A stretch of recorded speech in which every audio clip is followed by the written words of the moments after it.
നമ്മളൊക്കെ സോഷ്യൽ മീഡിയയിൽ ധാരാളം റീലുകൾ കാണാറുണ്ട്.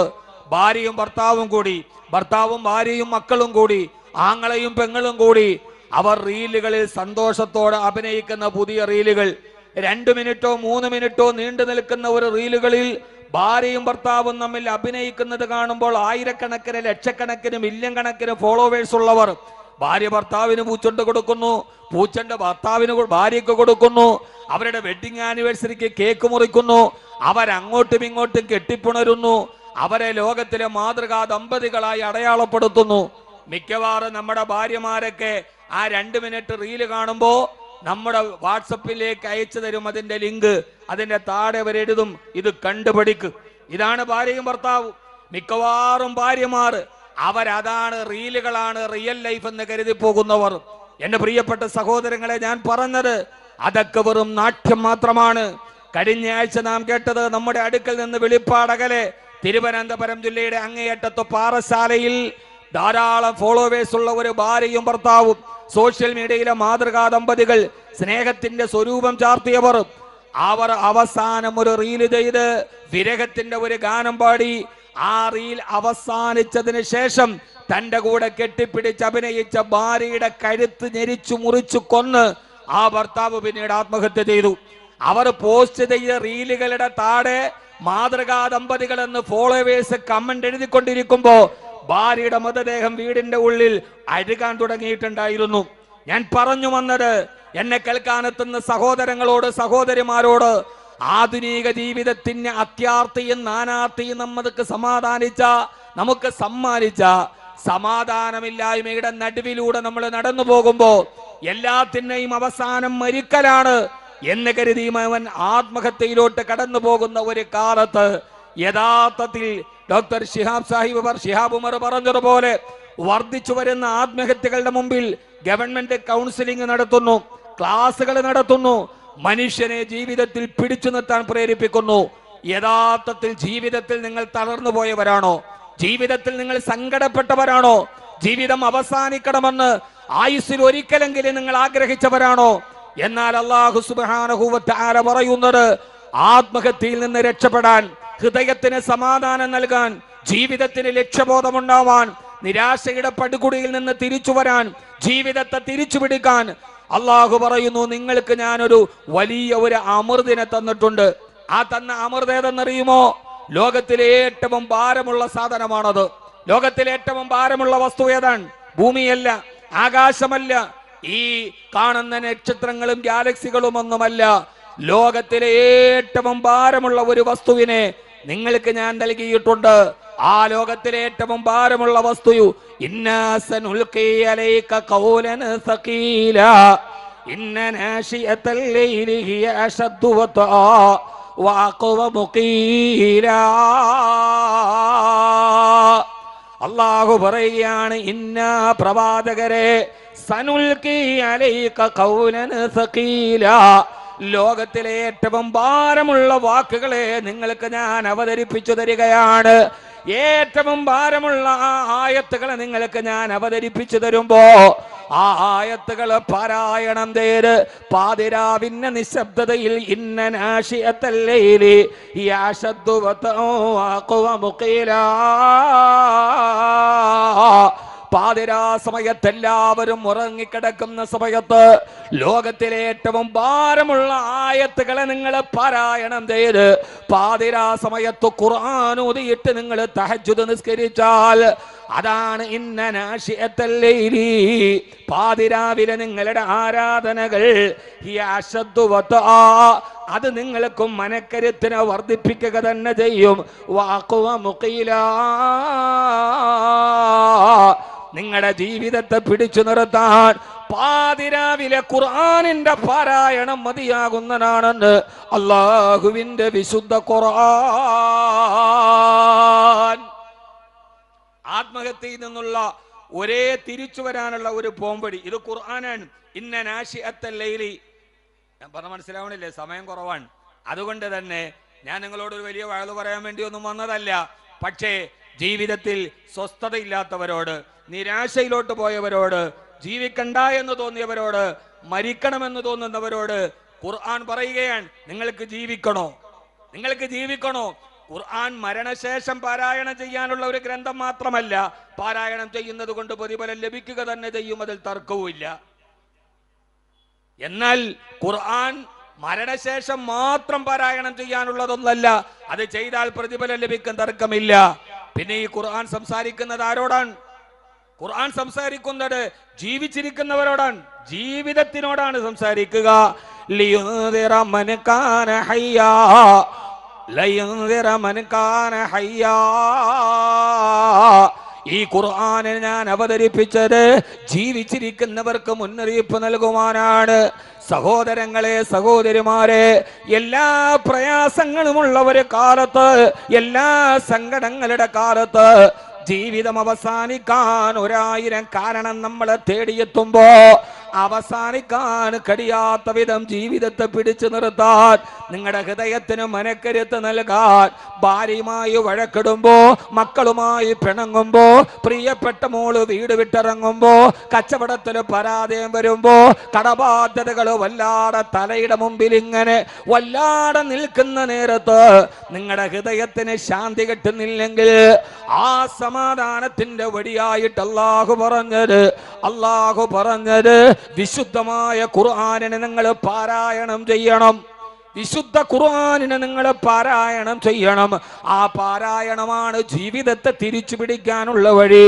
അല്ലാഹു നമുക്ക് തൗഫീഖ് നൽകട്ടെ. ആമീൻ പറയും മനുഷ്യന്മാരെ. ഞാൻ വേറൊരു അസ്ട്രോണമിയോ ജോഗ്രഫിയോ ഒന്നും പറയുന്നില്ല. ഏറ്റവും പ്രധാനപ്പെട്ടത് ഖുർആൻ പാരായണം ചെയ്യലാണ്.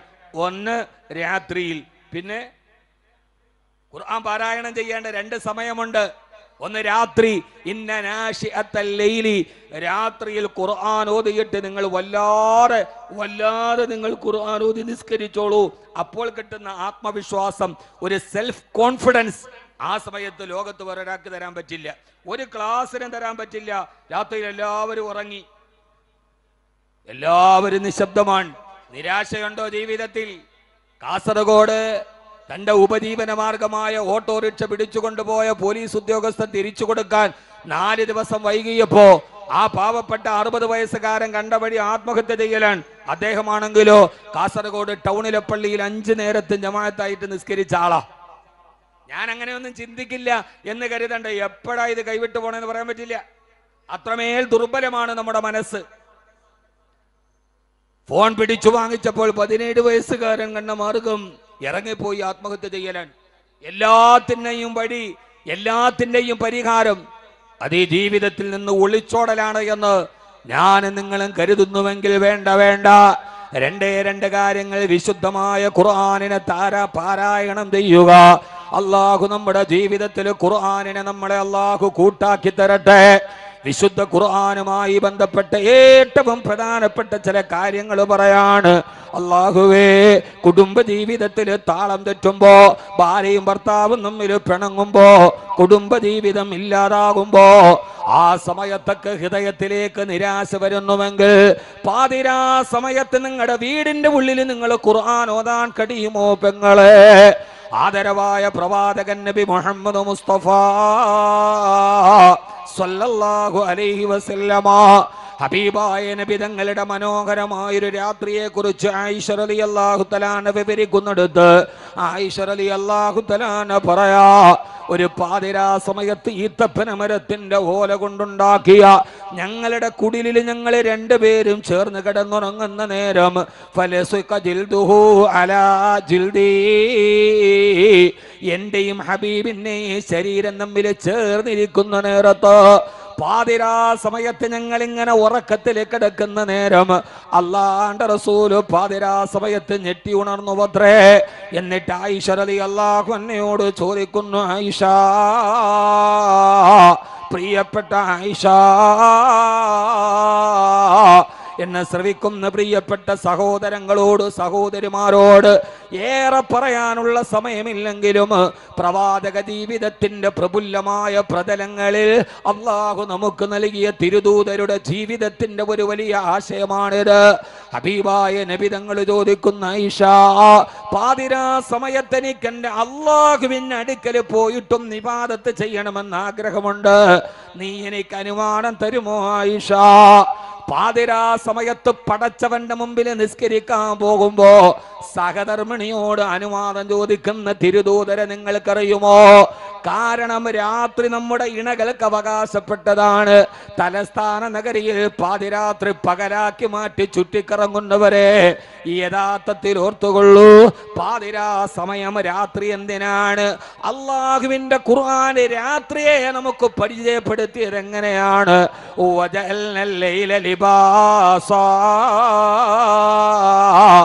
രാത്രിയെ നിങ്ങൾക്ക് ഞാൻ വസ്ത്രമാക്കി തന്നിരിക്കുകയാണ്. മൂടി പുതച്ച് ഉറങ്ങേണ്ട സമയമാണ് രാത്രി. അള്ളാഹു നൽകിയ ഘടനകൾക്ക് വിപരീതമായി പോയാൽ അത് നമ്മുടെ ആരോഗ്യത്തെ ബാധിക്കുമെന്നുള്ളത് പുതിയ കണക്കുകളാണ്. പകല് രാത്രി ഉറങ്ങാനുള്ളതാണ്. പകലുകൾ ജീവിതത്തിന്റെ ഉപജീവന മാർഗത്തിന് വേണ്ടിയാണ്. ഇത് പടച്ചവന്റെ തർത്തീബാണ്. ഇത് ലോകരക്ഷിതാവ് നിയമിച്ച ക്രമമാണ്. അതിനെ വല്ലാതെ മറികടന്നാൽ നിങ്ങളുടെ ആരോഗ്യത്തെ അത് ബാധിക്കുമെന്ന് പഠനങ്ങൾ പറയുന്നുണ്ട്. ഞാൻ കടക്കുന്നില്ല. അതുകൊണ്ട് രാത്രി സമയത്ത് സഹധർമ്മിണിക്ക് അവകാശപ്പെട്ടപ്പോ ഹബീബായ നബി തങ്ങൾ ചോദിച്ചു, ആയിഷ, ഞാൻ എൻ്റെ റബ്ബിനൊന്ന് ഇബാദത്ത് ചെയ്യാൻ പോയിക്കൊള്ളട്ടെയോ? ഹബീബായ നബി തങ്ങളെ രാത്രി എഴുന്നേറ്റ് തന്നോട് ഈ ആവശ്യം ചോദിച്ചപ്പോ ആയിഷ റളിയല്ലാഹു തആല ബുദ്ധിമതിയാണ്. ഈ നിരീശ്വരവാദികൾ രവിചന്ദ്രൻ പറയുന്നത് പോലെ പക്വതയില്ലാത്ത കളിപ്രായമല്ല, അത് കന്യകയുടെ ചാബല്യമല്ല, അത് തളിരിമേണ ആഗ്രഹങ്ങളല്ല. ആ സമയത്ത് തന്റെ ഭർത്താവിനെ തന്നോട് അനുവാദം ചോദിച്ചിട്ടൊരു ആഗ്രഹം നടക്കണമെന്ന് തോന്നിയപ്പോ ബുദ്ധിമതിയായ ആയിഷ റളിയല്ലാഹു അൻഹ ചോദിച്ചു, യാ റസൂലല്ലാഹ്, അങ്ങും അങ്ങയുടെ രക്ഷിതാവും തമ്മിലുള്ള ബന്ധത്തിന് ഞാൻ എന്തിന് തടസ്സം നിൽക്കണം? സഹോദരാ സഹോദരി, ഞാൻ ഈ പറയുന്നത് എവിടെയെന്നറിയോ? നമുക്കിന്ന് വലിയ മുഗൾരാജ വംശത്തിന്റെ ശില്പചാതുരിയെ തോൽപ്പിക്കുന്ന വീടുകളുണ്ട്. ഒരു കൊതുകിന് പോലും കയറി വരാത്ത വിധത്തിലുള്ള ശീതീകരിച്ച റൂമുകളുണ്ട്. ഭാര്യയും ഭർത്താവും ഏറ്റവും വലിയ കട്ടിലിൽ കിടക്കുമ്പോഴും ശരീരം തമ്മിലേ അടുപ്പമുള്ളൂ. മനസ്സുകൾ തമ്മിൽ കിലോമീറ്ററോളം അകലം കിടക്കുന്ന ഒരു വീട്ടില് ആ സമയത്ത് നമുക്ക് കഴിക്കാൻ ഡൈനിങ് ടേബിളിൽ ഭക്ഷണങ്ങളുണ്ട്, ധരിക്കാൻ വസ്ത്രങ്ങൾ അലമാരയിൽ അട്ടിയിട്ടിട്ടുണ്ട്, സഞ്ചരിക്കാൻ നമുക്ക് കാറുകളുണ്ട്. എന്നാ പോലും സമാധാനത്തോടെ ഒരു ദിവസം ഉറങ്ങാൻ കഴിയാത്ത നമ്മുടെ മാളികകൾ എന്തിന്? 3 മാസത്തിലൊരിക്കൽ ഈത്തപ്പഴം കടിച്ചു വിശപ്പൊടുക്കിയ 8 മുഴം നീളവും 10 മുഴം വീതിയുമുള്ള ഈത്തപ്പന മരത്തിന്റെ ഓലകൾ വെച്ചും മെടഞ്ഞുണ്ടാക്കിയ ആകാശത്തും മഴ പെയ്താൽ മഴവെള്ളം മുഴുവനും മേക്കൂരയിലൂടെ താഴെ വീടുന്ന കൊച്ചുകുടിലില് ഒരു ഭാര്യയും ഭർത്താവും എങ്ങനെയാണ് സമാധാനത്തോടെ ദിനരാത്രങ്ങളെ തള്ളി നീക്കിയിടുന്ന ഹബീബിന്റെ ജീവിത ചരിത്രത്തെ പഠിക്കുക.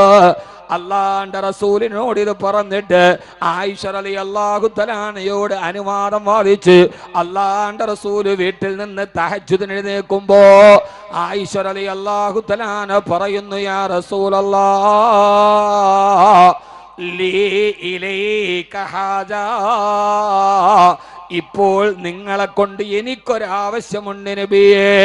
ഭർത്താവ് അനുവാദം ചോദിച്ചു പോകുന്ന നേരത്ത്, സന്തോഷത്തോടെ പോകുന്ന നേരത്ത് താൻ ചോദിക്കുന്നത് തരുമെന്നുറപ്പുള്ള ഭാര്യ, ഭർത്താവിന് സന്തോഷമുള്ള നേരത്താണല്ലോ ഭാര്യമാര് പ്രധാനപ്പെട്ട ആവശ്യം ചോദിക്കുക. അല്ലാതെ കലിതുള്ളിയ നേരത്തൊരു ബുദ്ധിമതിയായ പെണ്ണ് ഭർത്താവിനോടൊന്നും ചോദിക്കില്ല. പാതിരാ സമയത്ത് സന്തോഷത്തോടെ പള്ളിയിലോട്ട് പോകുമ്പോ ആയിഷ റളിയല്ലാഹു അൻഹ ചോദിക്കുന്നുണ്ട്, യാ റസൂലല്ലാഹ്, വലി ഇലൈക ഹാജ, എനിക്ക് നിങ്ങളെ കൊണ്ടൊരാവശ്യമുണ്ട് നബിയേ. അല്ലാഹുവിന്റെ റസൂല് പറഞ്ഞു, ചുരുക്കി പറയാൻ ഞാൻ വളരെ പ്രധാനപ്പെട്ട ഒരു സംഭവമാണിത്. ആയിഷ ചോദിച്ചോളൂ. രണ്ടാമതും പറഞ്ഞു, നബിയേ, വലി ഇലൈക ഹാജ, എനിക്ക് നിങ്ങളോടൊരു വലിയ കാര്യം ആവശ്യപ്പെടാനുണ്ട്. ആയിഷ ചോദിച്ചോളൂ എന്ന് ഹബീബായ നബി സല്ലല്ലാഹു അലൈഹി വസല്ലം സുസ്മേര വദനനായി മറുപടി പറയുമ്പോ നിങ്ങളൊന്ന് ആലോചിച്ചു നോക്ക്. പാതിരാ സമയത്ത് ഭർത്താവ് സന്തോഷത്തോടെ ഇരിക്കുന്ന നേരത്ത് ഒരു 17 വയസ്സുകാരി പെണ്ണ്, ഹബീബായ നബി തങ്ങൾ വഫാത്താകും ആയിഷ ബീവിയുടെ വയസ്സ് 18 വയസ്സാണ്. ഒരു 17 വയസ്സുകാരി പെണ്ണ് തന്റെ ഭർത്താവിനോട് ആവശ്യപ്പെടുന്ന ഏറ്റവും പ്രധാനപ്പെട്ട ഒരു കാര്യമേതെന്ന് നിങ്ങൾ നിങ്ങളുടെ മനസ്സിലൊന്ന് ചിന്തിച്ചു നോക്ക്. ഇന്നത്തെ കൗമാരപ്രായത്തിന്റെ ആട്ടവും പാട്ടവും അഭിലാഷവും വെച്ച് നിങ്ങളൊന്ന് മനസ്സിലൊന്ന് ആലോചിച്ചു നോക്ക്. മൂന്നാമതും പറഞ്ഞു, യാ റസൂലല്ലാഹ്, നബിയേ വലിയിലേക്ക് ഹാജ, എനിക്ക് അങ്ങയോടൊരാവശ്യം പറയാനുണ്ട് നബിയെ. പറയായിഷ എന്ന് പറയുമ്പോ 17ന്റെ പക്വതയും മറക്കുന്ന രീതിയിൽ ആയിഷ റളിയല്ലാഹു തആല ചോദിച്ച ചോദ്യം, യാ റസൂലല്ലാഹ്, അങ്ങ് അല്ലാഹുവിനോട് നിസ്കരിക്കാൻ പോവുകയല്ലേ? ഉദ്ഉല്ലാഹലി ഉദ്ഉല്ലാഹലി ഉദ്ഉല്ലാഹ അയ്യഗ്ഫറലി. ഈ ആയിഷയുടെ പാപങ്ങളെല്ലാം പുറത്തു തരാൻ, ആയിഷയുടെ പാപങ്ങളെല്ലാം പുറത്തു തരാൻ അല്ലാഹുവിനോടൊന്ന് ദുആ ചെയ്യുമോ? അതുമാത്രം ഈ സമയത്ത് നിങ്ങൾ എനിക്ക് വേണ്ടി ചെയ്താൽ മതിയെന്ന് പ്രിയപ്പെട്ട നമ്മുടെ പ്രിയപ്പെട്ട ഉമ്മുന ആയിഷ റളിയല്ലാഹു തആല അൻഹാ വേറെ ഒരാഗ്രഹങ്ങളില്ല, വേറെ ഒരു പ്രശ്നങ്ങളില്ല. 17ാമത്തെ വയസ്സിൽ ഇസ്തിഗ്ഫാറിനെ കുറിച്ചോത്ത് ആകുലപ്പെടുന്ന എത്ര പെൺകുട്ടികൾ നമ്മുടെ സമൂഹത്തിലുണ്ട്. യാ റസൂലല്ലാഹ്, എനിക്ക് വേണ്ടി ഒന്നൊന്ന് ദുആ ചെയ്യുമോ? തിരുദൂതര് അതിനേക്കാൾ വലിയ ഭർത്താവാണത്. ആ സമയത്ത് തന്റെ പ്രിയപ്പെട്ട ഭാര്യയുടെ മുമ്പിൽ നിന്ന് ആകാശത്തേക്ക് കൈകൾ ഉയർത്തിയിട്ട് ഹബീബായ നബി തങ്ങൾ ദുആ ചെയ്തു, അല്ലാഹുവേ, അല്ലാഹുമ്മ ഗ്ഫിർ ലി ആയിഷ, അല്ലാഹുമ്മ ഗ്ഫിർ ലി ആയിഷ, അല്ലാഹുവേ എൻ്റെ ആയിഷയ്ക്ക് പുറത്തു കൊടുക്കണേ, എൻ്റെ ആയിഷയുടെ പാപങ്ങൾ മാപ്പാക്കി കൊടുക്കണേ. ലോകചരിത്രത്തിലെ മനോഹരമായ ജീവിതം കണ്ടുപഠിച്ച, വീട്ടിൽ കഴിക്കാൻ ഭക്ഷണമില്ല, കുടിക്കാൻ വെള്ളമില്ല, കിടന്നുറങ്ങാൻ ഒരു വീടില്ല, പരീക്ഷണങ്ങളുടെ കനൽപഥങ്ങളിലൂടെ കടന്നു പോയിട്ട് ആ കുടുംബം സ്വർഗത്തെ നേടിയ ജീവിത ചരിത്രമാണിത്. അല്ലാഹു നമ്മുടെ ഭാര്യമാരെ, നമ്മുടെ പെൺമക്കളെ അല്ലാഹു സാലിഹീങ്ങളാക്കി തരട്ടെ. ആമീൻ യാ റബ്ബൽ ആലമീൻ. ആയിഷ ബീവിക്ക് ചോദിക്കാൻ ധാരാളം ആവശ്യങ്ങളുണ്ട്, പരിമിതികളുണ്ട്, പട്ടിണികളുണ്ട്. പട്ടിണികളും പരിമിതിയും പരിദേവനവും പരിതാപവും പരിധി ലംഘിക്കുമ്പോഴും പാരിലെ സുഖമല്ല, പരലോകമാണ് പരികരണീയമെന്ന് കരുതി പാതിരാത്രിയിൽ പടച്ചവനോട് പതിതയെപ്പോലെ പൊട്ടിക്കരഞ്ഞു പോയ ബഹുമാനപ്പെട്ട ബീവി ആയിഷ റളിയല്ലാഹു തആല അൻഹാ.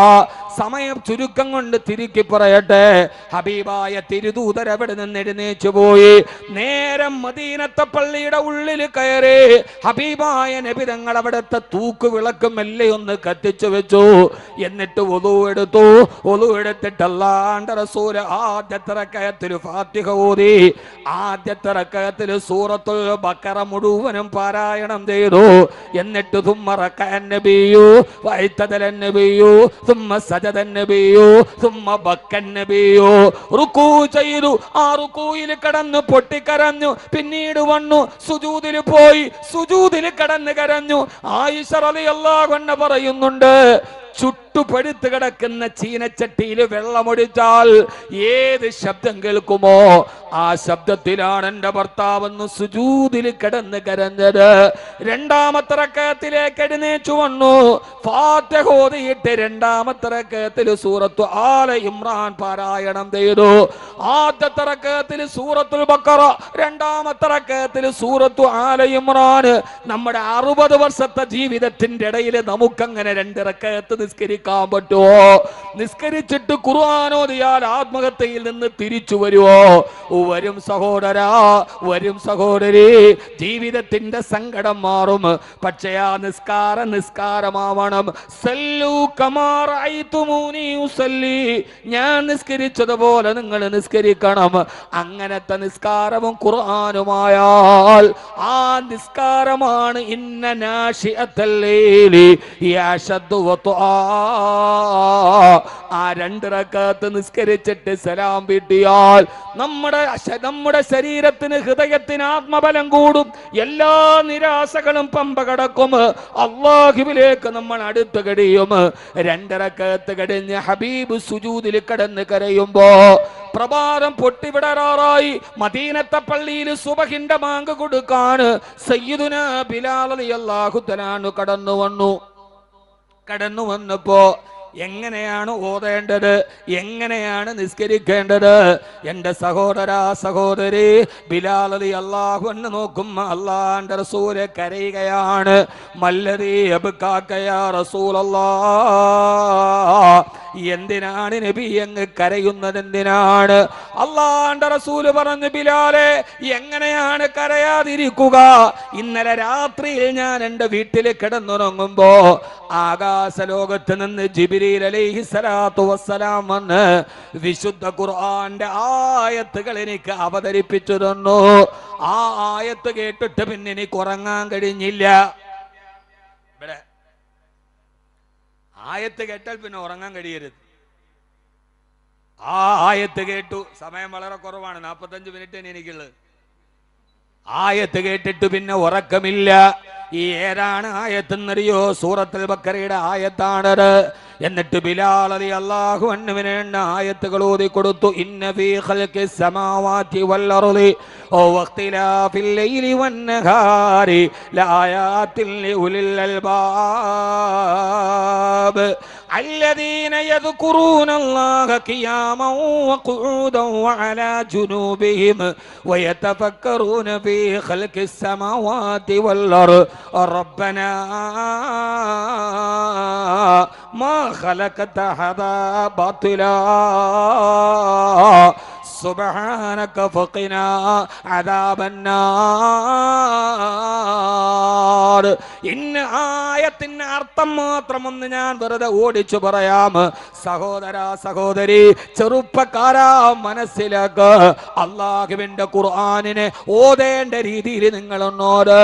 ഇന്ന് രാവിലെ നമ്മൾ ഫേസ്ബുക്ക് എത്ര കണ്ടു, ഇൻസ്റ്റാഗ്രാം എത്ര കണ്ടു, ഇന്ന് നമ്മൾ സോഷ്യൽ മീഡിയയിൽ എന്തൊക്കെ നമ്മൾ വായിച്ചു.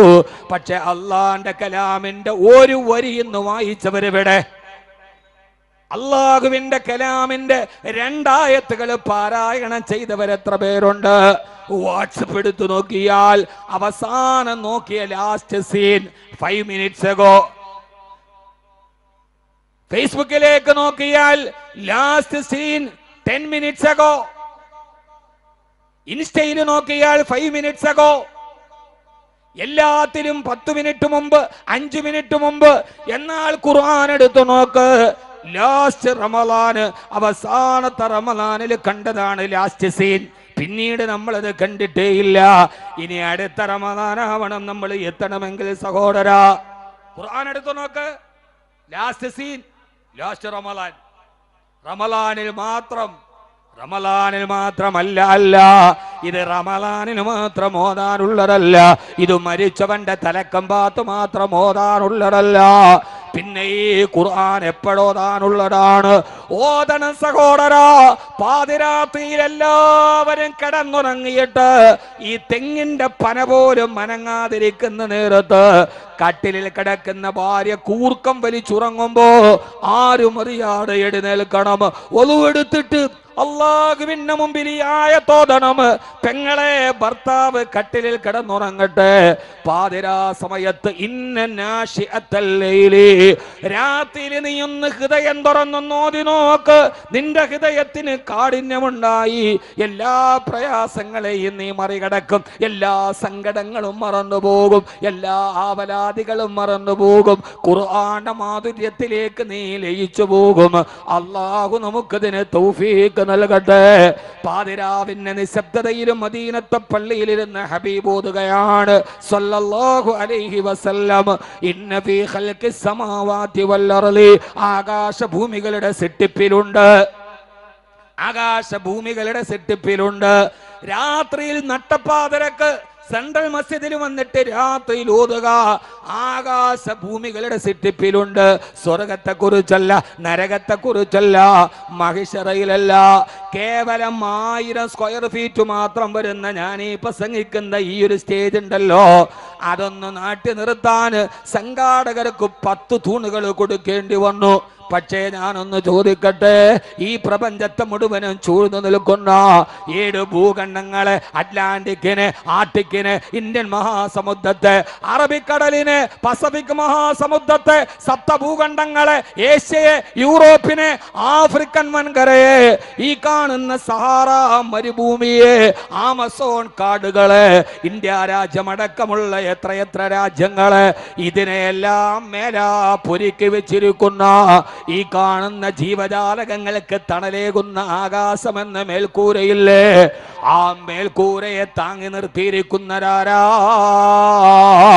സഹോദര, ശൂന്യതയിൽ നിന്ന് ഭസ്മമെടുക്കുന്ന ദൈവങ്ങളാണോ? മനുഷ്യാവതാരങ്ങളാണോ? യുക്തിവാദികളാണോ? ആരാണ് ഈ ആകാശത്തെ താങ്ങി നിർത്തിയത്? മറുപടി പറയാൻ വിശുദ്ധ ഖുർആനെ കഴിയോ? അല്ലാഹുല്ലദീ റഫഅ സമാവാതി ബിഗൈരി അമദിൻ തറൗനഹാ. നിങ്ങൾക്ക് നോക്കിയാൽ കാണാൻ കഴിയാത്ത തൂണുകൾ കൊണ്ട് ഈ ആകാശത്തെ താങ്ങി നിർത്തിയിരിക്കുന്നത് ഞാനാണ്. രാപ്പകലുകളുടെ വ്യതിയാനങ്ങളിലുണ്ട്. രാത്രി വരേണ്ട സമയത്ത് പകല് വരില്ല, സൂര്യൻ ഉദിക്കേണ്ട സമയത്ത് ചന്ദ്രൻ വരികയില്ല, ചന്ദ്രന്റെ സമയത്ത് സൂര്യൻ വരികയില്ല. ആരാണ് ഇതിനെ നിയന്ത്രിക്കുന്നതാരാ? ജോ ചാന്ദ് സൂരജ് ബേപാഗ് താരേ കഹത്തെ ഹെ മുജ്സേ സാരേ സാരേ അൽ ഹുക്മു ലില്ലാഹ് വൽ മുൽക്കു ലില്ലാഹ്. ഈ സൂര്യനും ചന്ദ്രനുമൊക്കെ അള്ളാഹുവിന്റെ വഴിപ്പെടുന്ന അടിയാളുകളാണ്. ഇങ്ങനെ രാത്രിയിലൂടെ ചിന്തിച്ചു കഴിഞ്ഞാൽ ആകാശഭൂമികളുടെ വലിപ്പത്തെ കുറിച്ച് ചിന്തിക്കുമ്പോ സമയമില്ലല്ലോ സഹോദരാ. ഇതിന്റെ ഈ സൃഷ്ടിപ്പിന്റെ മഹിമയെ കുറിച്ച് ചിന്തിക്കുമ്പോ ആ സമയത്തവൻ പറയും അല്ലാഹുവിനോട്, അല്ലാഹുവേ റബ്ബനാ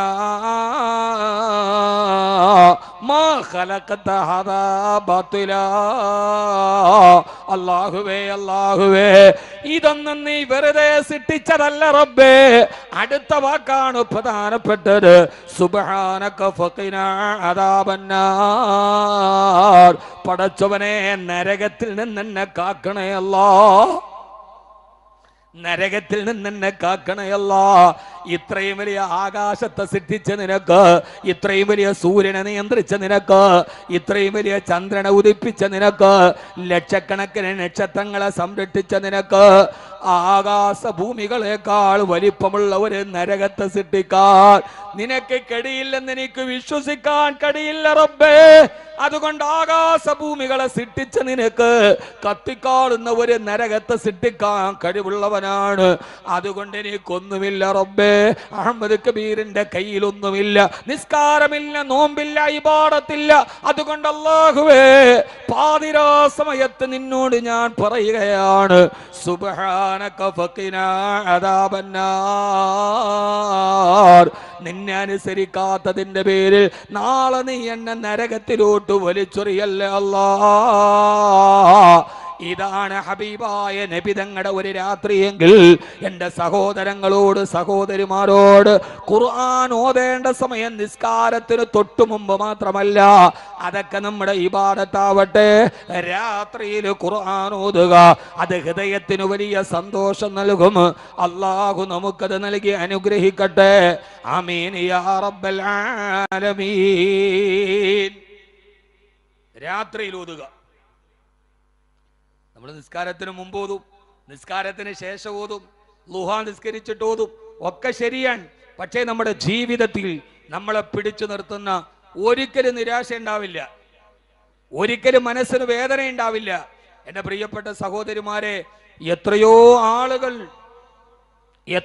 ആളുകൾ പറയാറുണ്ട്, ഉസ്താദേ ജീവിതത്തിൽ ഒരു സമാധാനമില്ല, ഒരു സമാധാനമില്ല.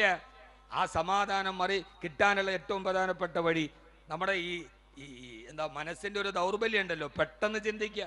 എത്ര ആളുകളാണ് ഇബാദത്തുള്ളവര്, നിസ്കാരമുള്ളവര്, അറിയപ്പെട്ട ആളുകൾ. നമ്മൾ തന്നെ ചോദിക്കുന്നു, എങ്ങനെ?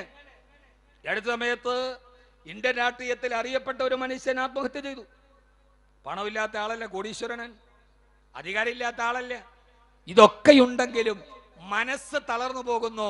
ഇന്നത്തെ ഈ സനദ് സമ്മേളനത്തിൽ വെച്ച് ഞാൻ പറയാൻ, ഇത് എന്റെ വാക്കല്ല, കബീർ വാക്കവിയുടെ വാക്കല്ല, വിശുദ്ധ ഖുർആൻ ഒരു കാര്യം പറഞ്ഞാൽ ലാ റൈബ ഫീഹി, അതിൽ പിന്നെ തർക്ക വിതർക്കങ്ങളില്ല, ഖണ്ഡന മണ്ഡനങ്ങളില്ല, അതിൽ പിന്നെ സംശയമില്ല. ഇന്ന സനുൽഖി അലൈക ഖൗലൻ സഖീല ഇന്ന നാശിഅത്തൽ ലൈലി ഹിയ അശദ്ദു വത്അം വഅഖ്വ മുഖീല. രാത്രിയിൽ എഴുന്നേറ്റ് നിങ്ങൾ നിസ്കരിക്കുകയും ആ ഭാരമുള്ള ഖുർആനിനെ ഓതീൻ. മഹാനായ സയ്യിദുനാ ഉമർ ഇബ്നുൽ ഖത്താബ് റളിയല്ലാഹു അൻഹുവിന് ഒരിക്കൽ മനസ്സിന് വല്ലാത്ത ടെൻഷൻ ഉണ്ടായി. ടെൻഷൻ ഇല്ലാത്ത ആരാ ഉള്ളത്? എല്ലാവർക്കും ഓരോരോ ടെൻഷനാണ്. ഈ അടുത്ത സമയത്ത് ഒരു സഹോദരി എന്നോട് പറഞ്ഞു, ഉസ്താദേ എല്ലാം ഉണ്ട്, സമ്പത്തുണ്ട്, ആരോഗ്യമുണ്ട്, കാറുണ്ട്, എല്ലാം ഉണ്ട്, പക്ഷേ ഈ എൻ്റെ ഭർത്താവ് അയാൾ എന്നോട് മനസ്സോർന്ന് സംസാരിക്കൂല. എൻ്റെ ജീവിതത്തിലെ വലിയ ടെൻഷനാണ്, അയാൾക്ക് എന്നെ വേണ്ട, അയാൾക്കെല്ലാം ഉണ്ട്, പക്ഷെ എൻ്റെ അടുത്ത് വന്നാൽ വലിയ ബിസിനസ്സുകാരനാണ്. ആ സമയത്ത് അയാൾ രാത്രി കിടക്കാൻ നേരത്ത് ഞാൻ പോയിരുന്നിട്ട് അയാളെ എത്ര ശല്യപ്പെടുത്തി, എന്നോട് മനസ്സോർന്ന് സംസാരിക്കില്ല, മൂപ്പിലെ അങ്ങനെ ചിന്തിച്ച് കിടക്കും. എനിക്കാകെ നിരാശയാണ്. എല്ലാം ഉണ്ട്, ആ പെണ്ണിന്റെ ഒരേ ഒരു നിരാശ, ഭർത്താവ് മനസ്സോർന്ന് സംസാരിക്കാത്തൻ. ഓരോരുത്തർക്കും ഓരോ പ്രശ്നം. ചിലർക്ക് പണം ഇല്ലാത്തതിന്റെ പ്രശ്നം, ചിലർക്ക് പണം ഉള്ളതിന്റെ പ്രശ്നം. എൻ്റെ പൊന്നു സഹോദരങ്ങളെ, ഞാൻ ആ സ്ത്രീയോട് പറഞ്ഞു, ഇത്രയൊക്കെ കിട്ടിയിട്ട് അയാൾ സംസാരിച്ചോളും. അപ്പൊ അയാൾ എന്നോട് പറയാണ്ട്, പൊന്നുസ്താറെ രാത്രി കിടക്കുമ്പോൾ നാളത്തെ ബിസിനസിന്റെ 1000 പ്രശ്നങ്ങളാണ്. അപ്പൊ ചില സമയത്ത് ഞാൻ എന്തെങ്കിലും ചിന്തിച്ച് കിടക്കും. അതുപോലും അക്സെപ്റ്റ് ചെയ്യാൻ കഴിയാത്ത രീതിയിൽ പ്രശ്നങ്ങളെ നമ്മളായിട്ട് ഉണ്ടാക്കാൻ അങ്ങനെ അവരോട് പറഞ്ഞു, ഉപദേശിച്ചു വിട്ടു. രാത്രിയിൽ ഒരു ഭാര്യയും ഭർത്താവും ഒന്നിച്ച് കിടക്കുമ്പോൾ രണ്ടുപേരുടെ ഈ ചിന്തകൾ തമ്മിൽ വ്യത്യസ്തമാണ്. പക്ഷെ ഭാര്യയ്ക്കത് ഫീൽ ചെയ്യുന്ന വേറെ രീതിയിലാണ്. കുടുംബജീവിതം വലിയ പ്രശ്നമാണ്, അതൊരു വലിയ അഭ്യാസമാണ്. ഖുർആൻ പറയുന്നതായിട്ട് അങ്ങനെ അന്തം വിട്ടു, ഞാൻ ചില പറഞ്ഞുതരാം. അപ്പോൾ നമ്മൾ ഖുർആനിനെ വല്ലാതെ സ്നേഹിക്കുക. ഒരു ഭർത്താവ് കിടക്കുക, ഭാര്യയും കിടക്കാണ് രാത്രിയിൽ, ഭാര്യയുടെ ചിന്ത എന്തായിരിക്കും? രാത്രിയിലെല്ലാം കഴിഞ്ഞ് വന്ന് ഒതുവൊക്കെ എടുത്ത് നന്നായിട്ട് കിടന്നുറങ്ങാൻ പോവാൻ. ആ സമയത്ത് ഭാര്യയുടെ ചിന്ത എന്താ? സ്ത്രീകളുടെ ചിന്ത എന്താവും? നാളെ രാവിലെ ദോശയുടെ മാവ് നന്നായിട്ട് പുളിച്ചിട്ടുണ്ടോ? നന്നായിട്ട് പുളിച്ചാൽ ദോശ ഉണ്ടാക്കിയില്ലെങ്കിൽ ഇഡ്ഡലി ഉണ്ടാക്കാം. ഉച്ചയ്ക്ക് മുളകിട്ട മീൻകറി വേണോ, അതെല്ലാം മുരിങ്ങക്കായിട്ട മീൻകറി വേണോ, ഭർത്താവിന് ചപ്പാത്തി വേണോ, ഉരട്ടി വേണോ? അവരുടെ ചിന്ത അവരിൽ കൈകാര്യം ചെയ്യുന്നൊരു ലോകത്തെ ചുറ്റിപ്പറ്റിയാണ്. അപ്പുറത്തിരിക്കുന്ന ഭർത്താവോ, നാളെ ചെക്ക് കൊടുത്തിട്ടുണ്ട്, 4 ലക്ഷം രൂപ അക്കൗണ്ടിൽ വരണം, എങ്ങനെ വരും? മോൻ്റെ ഫീസ് അടയ്ക്കാൻ സമയമായി, കടയ്ക്കാണെങ്കിലോ മുനിസിപ്പാലിറ്റി പൊളിക്കാൻ പറഞ്ഞിട്ടുണ്ട്, അത് പൊളിച്ചാൽ ഞാൻ എങ്ങനെ ജീവിക്കും? ജീവിതത്തെ കാർന്നു തിന്നുന്ന ചിന്തകളിൽ ആ മനുഷ്യൻ അസ്വസ്ഥനായിട്ട് കിടക്കാൻ. അപ്പൊ അടുത്തടുത്ത് കിടക്കുമ്പോൾ രണ്ടുപേരുടെ ഈ ചിന്തകൾ തമ്മിൽ വ്യത്യസ്തമാണ്. ആ ചിന്തകളെ പോലും നമ്മുടെ കുടുംബത്തെ ബാധിക്കുന്ന രീതിയിൽ നമ്മുടെ ചിന്തകൾ മാറിക്കഴിഞ്ഞു. പണ്ടൊന്നും നമ്മൾ ഇത്രയും ചിന്തിക്കുന്ന ആളുകളല്ല, ആണോ? അതെന്താ തുറച്ചു നോക്കണ്? പണ്ടൊക്കെ നമുക്ക് ഇത്രയേറെ ടെൻഷൻ ഉണ്ടാ, ഇത്രയും ചിന്തയുണ്ടോ? ഒന്നുമില്ല. ഇന്ന് നമുക്ക് ചിന്തകൾ കൂടി, ആകുലതകൾ കൂടി, പ്രശ്നങ്ങൾ കൂടി, പ്രയാസങ്ങൾ കൂടി. പണ്ട് മോൻ കള്ളു കുടിക്കുന്നുണ്ടോ എന്ന് നാട്ടിലെ കള്ള് ഷാപ്പിന്റെ മുമ്പിൽ നോക്കിയാൽ മതി. ഇന്ന് മോൻ കള്ളു കുടിക്കുന്നുണ്ടോ എന്ന് എവിടെയൊക്കെ നോക്കണം? അവൻ എവിടെയെങ്കിലും പോകണുണ്ടോ എന്ന് ആ സ്ഥലത്ത് തിരഞ്ഞാൽ മതി. 4 ക്യാമറ കണ്ണുകളുമായിട്ട് നിന്നാലും മക്കളെ നിയന്ത്രിക്കാൻ കഴിയാത്ത വലിയൊരു ടെൻഷനിലേക്ക് നമ്മൾ മാറി. നമ്മുടെ കുടുംബജീവിതം വല്ലാതെ പ്രയാസങ്ങളിലായി. അള്ളാഹു നമ്മുടെ കുടുംബജീവിതത്തെ നന്നാക്കി തരട്ടെ.